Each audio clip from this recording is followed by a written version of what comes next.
Hey, what's up, everybody? My name's Anthony Galavitz. It's Tuesday on NFL Cut Day. Throughout the whole NFL, teams cut down their schedule to the initial 53-man roster, and that's no exception from Las Vegas Raiders, who cut down their roster, the initial 53-man roster. They waived so many players. I'm not going to run them down the list, but I'll just say that just looking at the roster, the depth chart, who made the team includes wide receiver Tyreik McAllister and Ramel Keaton. Um, Also, the left tackle Andrews Pete will back up Colton Miller. DJ Glaze, everybody was impressed with him during training camp and during preseason, so he makes the team. Trey Taylor designated to returns, so he's put on IR. So there'll be a spot there for somebody that they want to fill.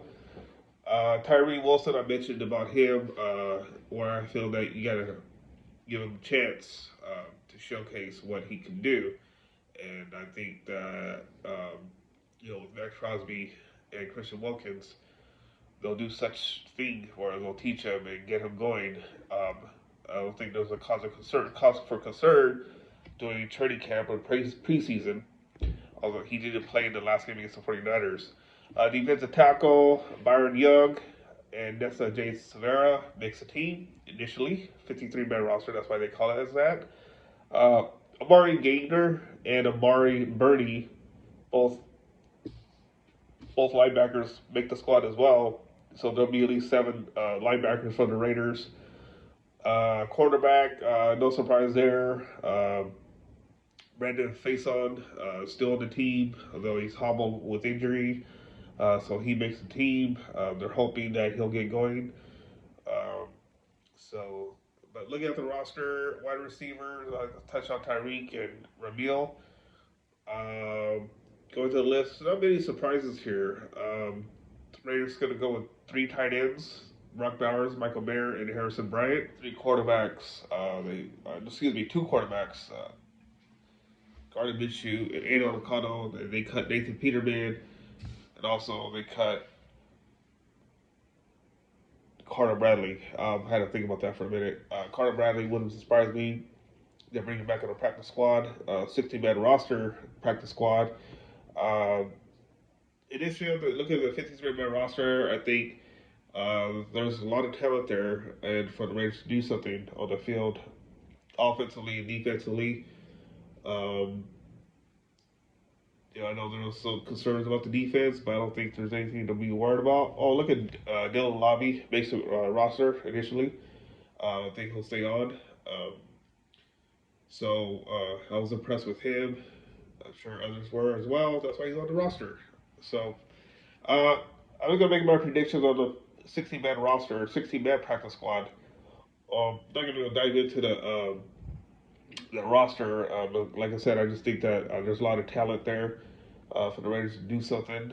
I really like the running back room, also the receiver room, tight end, offensive line. Defensively, enough can be said there. They did well last year. This year, there's a lot of hype as far as Raiders defense goes, and I just think they need to show it.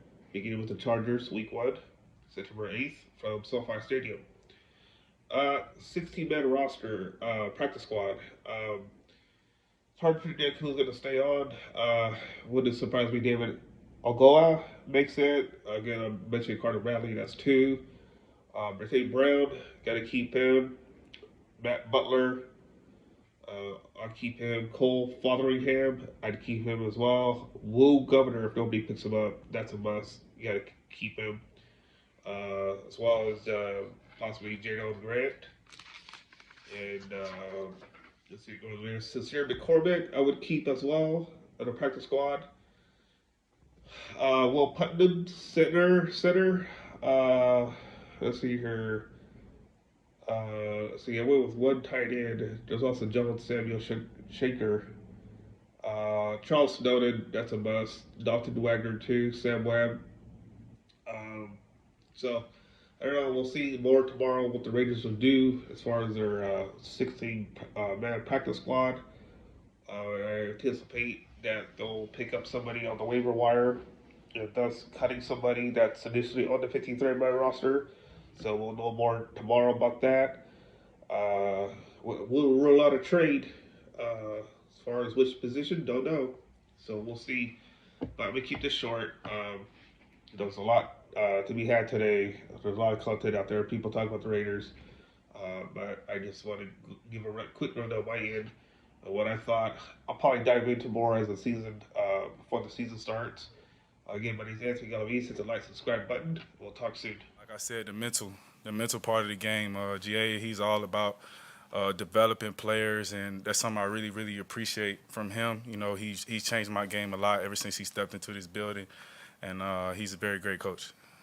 What does it mean for a young guy trying to learn the game like yourself to have, Trayvon and Marcus in that room?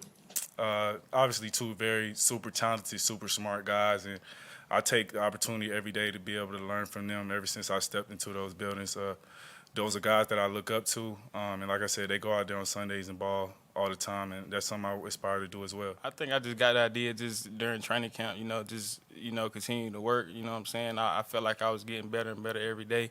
So, just going through this process, it was tough, but, I felt like I did a pretty good job during camp, during the preseason. So I was pretty confident going into this weekend, but, you never know in this league, so. When you got in the end zone twice, did you feel it as like, all right, I'm going to be in the 53? No, I still wasn't, because you never know in this league. I still wasn't, certain that I was going to be on the 53 because, we have so many great players on this team. But, I was confident in my game that, I was still going to have a job somewhere in the NFL, you know what I'm saying? So that's kind of what it was.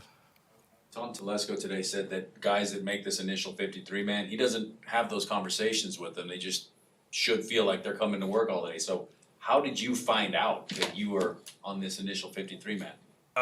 Actually, I didn't find out until I got to the building. I was waiting because you get that call, but I never got a call or a text from anyone. So I'm like, I knew we had a meeting today at 1:00. So I'm like, man, let me just go to the building, see see what's going on. So I got here and I was here. So that's about it, man.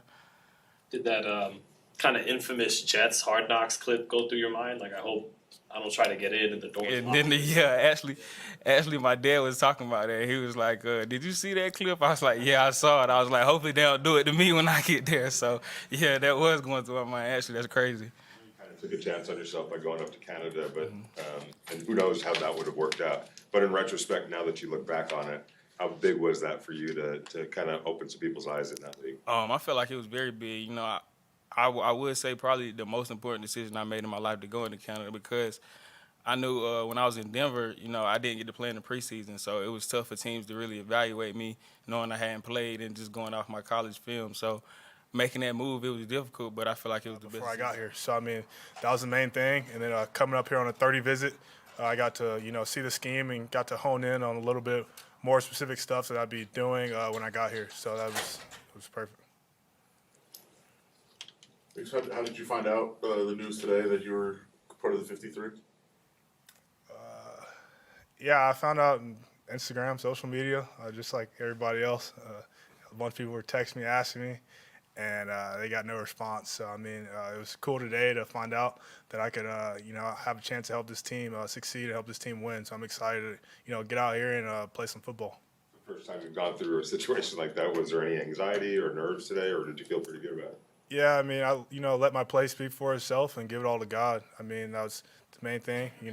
With faith, there's no fear. So, that was the main thing for me, just to, stay where my feet were and just keep working and keep grinding, and everything else will shake out. So. You have any sort of conversation with your family or anything, if you get the chance to do that yet, just to get their reaction to making the team? No, not yet. We had a lot of meetings and stuff today. So, when I'm throughout the day, I'm not really on my phone much. I'm locked in, focused. But I'll definitely, get in touch with them after this and, enjoy for the moment. At what point growing up was the NFL a thought in your mind? Yeah, so my dad played for Florida State. He played receiver. And just growing up, seeing my dad, how hard he worked at Toyota at the car dealerships, I always knew, I wanted to play football for the rest of my life. So I mean, that was the main thing for me. My dad played with influential people like Deion Sanders. He invited us to the Hall of Fame, and I got to see the whole experience while I was a kid. And I got to see, a lot of the guys talk, Shannon Sharp, Marshall Falk, and a lot of those guys, and see what it took to get them there. And I mean, ever since then, I knew that's what I wanted to do. And watching, 30 for 30 videos, seeing, legacy guys. So I mean, just putting in that work, so I'll be in this position.